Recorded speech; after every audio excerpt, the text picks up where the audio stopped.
আসসালামু আলাইকুম দর্শক ভাইরা, আমি জানি আপনারা সবাই ভালো আছেন তো ভালো আছেন, আমিও জানি।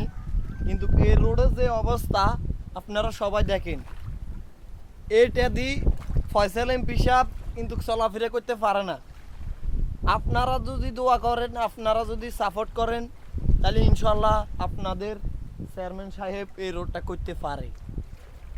রোডে কিন্তু বড় ব্রিজ আলিম আছে, ওই দেখেন কত বড় বড় ব্রিজ দেখা যায়। ওই দেখেন আমার পিছনে কত বড় ব্রিজ।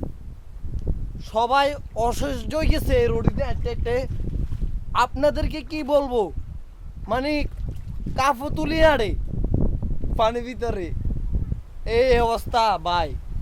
আপনারা যদি সাপোর্ট করেন তাহলে অসহায় মানুষগুলারে আমি রোডটা করে দিতে পারি। ঠিক আছে, আল্লাহ হাফেজ। সবাই দোয়া করবেন আমি যেন ভালো থাকি।